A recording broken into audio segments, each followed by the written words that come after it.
Shalom, saudaraku dalam Tuhan, dan biarlah segala lidah mengaku bahwa Yesus adalah Tuhan dan Juru Selamat dalam kehidupan mereka.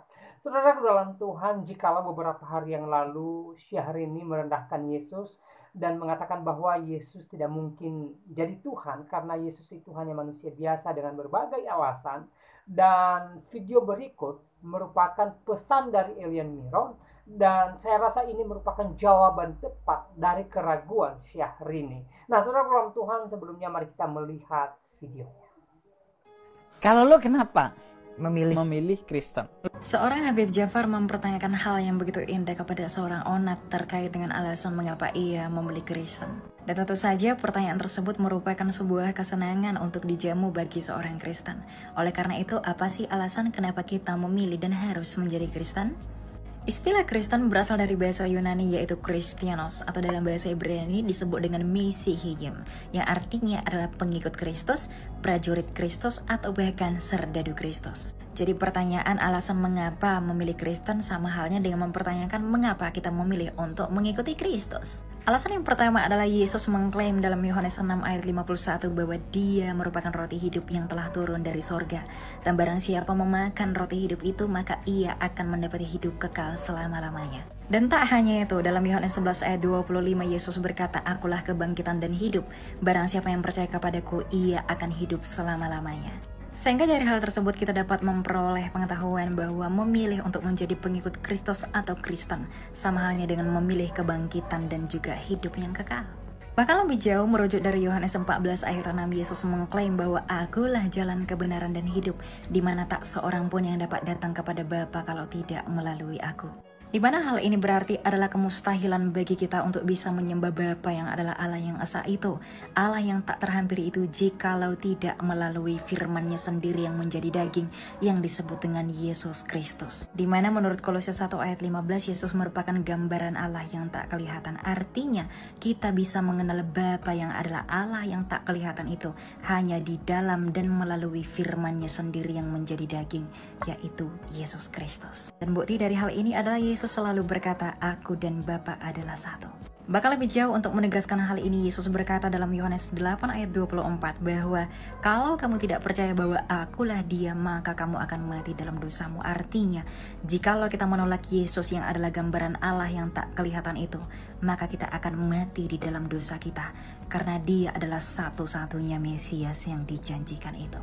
Di sisi lain, berkaitan dengan kemesiasan Yesus Kristus merupakan satu-satunya Mesias yang telah menggenapi semua nubuatan kita para nabi mengenai dia, di mana ia merupakan Mesias yang lahir dari perawan menurut nubuatan Yesaya 7 ayat 14. Ia juga harus lahir di Bethlehem menurut nubuatan Mika 5 ayat 2. Kematiannya yang merupakan korban menurut nubuatan Yesaya 53 ayat 5, mengenai penyalipannya yang dinubuatkan oleh Daud di dalam Mazmurnya di Mazmur 22, kebangkitan badannya yang dinubuatkan oleh Mazmur 16 ayat 10, dan juga bahwa ia lahir dari perempuan yang dijanjikan Allah kepada Adam. Dan berdasarkan sejarah yang historis dan juga nubuatan kita para nabi, Yesus Kristus merupakan satu-satunya pribadi di dunia yang menggenapi semua nubuatan itu. Sehingga dalam Yohanes 20 ayat 31 dinyatakan dengan jelas bahwa Yesuslah Mesias itu. Dan yang paling penting adalah bahwa Yesus Kristus merupakan satu-satunya pribadi yang menggenapi hukum Musa menurut Ibrani 9 ayat 22, bahwa dengan pertumpahan darah lah ada pengampunan dosa, di mana Yesus yang mati dalam keadaannya sebagai manusia telah menumpahkan darahnya yang kudus bagi pengampunan dosa manusia, sehingga bagi kita yang percaya kepada dia akan turut serta di dalam kematiannya dan juga kebangkitannya. Dan dengan demikian kita akan mewarisi janji yang diberikan oleh Kristus, yaitu kebangkitan dan hidup yang kekal. Karena untuk itulah Mesias itu telah datang dan keluar dari Bapa menjadi daging dan manusia seperti kita. Artinya sejak dahulu kala, Yesus Kristus adalah yang utama dan terutama. Karena sejak mulanya kepada Adam, Allah telah menjanjikan Mesias, dan Yesus adalah Mesias itu sendiri. So, tidak ada alasan untuk menolak Kristus, karena hanya di dalam dialah kita berkenan di hadapan Bapa yang adalah Allah yang esa itu. Menolak Kristus? Enggak dulu deh. Tuhan memberi. Baik, saudara dalam Tuhan, itu videonya. Dan ini merupakan pesan daripada Elian Miron yang menjabarkan tentang ketuhanan Yesus. Dan semoga ini menjadi jawaban bagi Syahrini yang beberapa hari yang lalu meragukan ketuhanan Yesus Kristus, mengatakan bahwa Yesus diragukan sebagai Tuhan karena Yesus itu manusia, bisa lapar dan lain sebagainya. Nah, saudara dalam Tuhan, apa yang disampaikan oleh Elia Miron di video tadi sangat luar biasa, memberikan kita pemahaman bahwa Yesus adalah Tuhan dan Juru Selamat. Saudara dalam Tuhan, di luar sana banyak orang tidak percaya akan ketuhanan Yesus. Banyak orang meragukan ketuhanan Yesus. Bahkan pertanyaan yang sering muncul, ya, di mana Yesus mengatakan bahwa dia adalah Tuhan di dalam Alkitab. Nah, saudara dalam Tuhan, video daripada Elia Miron tadi merupakan jawaban bagi mereka yang pernah menanyakan hal yang sama, ya, bahwa Yesus adalah Tuhan dan Juru Selamat. Dia berkali-kali menyatakan diri sebagai Tuhan di dalam Alkitab, saudara dalam Tuhan. Ya, dia mengatakan dia adalah jalan kebenaran hidup, tidak ada seorang pun yang datang kepada Bapa kalau tidak melalui Yesus Kristus. Dia berkata bahwa dia dan Bapa adalah satu, menunjukkan kesetaraan yang sama dengan Allah, saudara dalam Tuhan. Dan berbagai hal Yesus menunjukkan dirinya sebagai Tuhan juga melalui mukjizat-mukjizat yang dia lakukan. Berbagai mukjizat yang dia lakukan yang mungkin mustahil bagi manusia, tetapi karena dia Allah yang hidup, ya, saudara dalam Tuhan, mukjizat yang mustahil bagi manusia tidak mustahil bagi Yesus, sehingga dia mampu menyembuhkan orang sakit, bahkan orang menjamah jubahnya saja, ya, sembuh, saudara dalam Tuhan. Lebih daripada itu, dia membangkitkan orang mati, saudara dalam Tuhan. Bagaimana Lazarus yang sudah dikubur 3 hari 3 malam, dan ketika Yesus memanggilnya keluar, dia hidup kembali. Karena apa? Karena Yesus adalah Allah yang hidup, yang mampu menghidupkan orang mati. Dan saudara dalam Tuhan, ketika Yesus disalib, ya, dia dikubur, dan pada hari yang ketiga Yesus bangkit dari antara orang mati. Dan itu tidak hanya disaksikan oleh manusia, tidak hanya disaksikan oleh para muridnya, tapi saudara dalam Tuhan, malaikat Tuhan ikut menyaksikan bagaimana Yesus bangkit dari antara orang mati. Dan saya bahas di video saya sebelumnya, ya, tentang hal itu. Saudara bisa cek videonya, di mana malaikat Tuhan menyaksikan bahwa Yesus bangkit dari antara orang mati. Saudara dalam Tuhan, kalau manusia yang mengatakan bahwa Yesus bangkit dari antara orang mati, mungkin kita bisa ragu. Tetapi ini malaikat Tuhan. Tidak mungkin malaikat Tuhan berbohong, saudara dalam Tuhan. Tidak mungkin malaikat Tuhan menyampaikan hal yang tidak benar.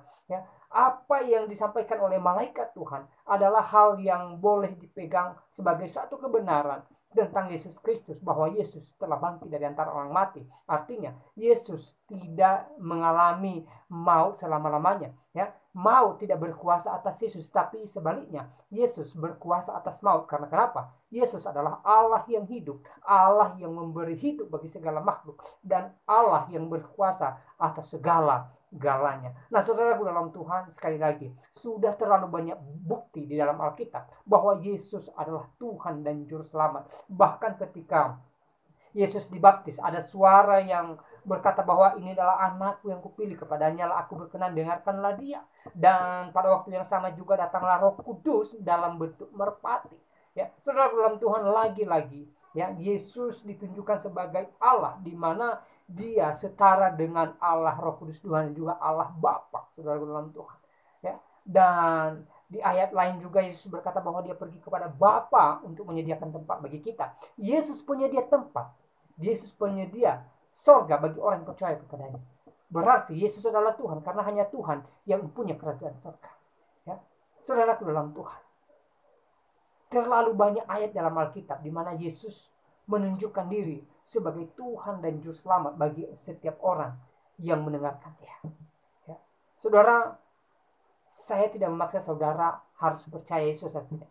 Tetapi ingat bahwa Yesus berkata, tidak seorang pun masuk surga tanpa melalui Yesus. Itu tertulis dalam Injil Yohanes pasal 14 ayat 6. Ya, Yesus berkata, akulah jalan, kebenaran, dan hidup.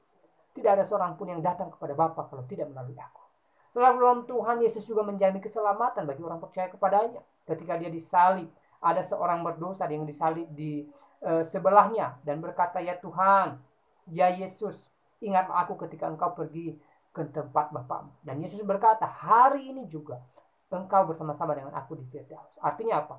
Tuhan atau Yesus menjamin keselamatan orang ini ketika dia percaya akan Tuhan Yesus. Ini hal yang sangat luar biasa, dan sekali lagi sudah terlalu banyak ayat dalam Alkitab, ya, bahkan dari Perjanjian Lama bagaimana para nabi menubuatkan raja damai Ya, dan ketika Yesus datang ke dunia ini menggenapi hal itu, di mana Yesus membawa damai, Yesus membawa kasih dan mengajarkan supaya setiap orang yang hidup dalamnya juga hidup dalam kasih. Setiap orang Kristen wajib hidup dalam kasih dan wajib mengasihi siapapun. Bahkan firman Tuhan berkata bukan hanya orang-orang yang sepaham dengan kita, tetapi musuh kita sekalipun. Tuhan bilang, kasihilah mereka dan berdoalah bagi mereka. Saudara dalam Tuhan, itulah ajaran kasih Yesus. Dan semoga video singkat ini memberkati kita. Dan biarlah melalui video ini ya, segala lidah mengaku Yesus adalah Tuhan dan Juru Selamat dalam kehidupan mereka. Katakan amin. Puji Tuhan. Haleluya.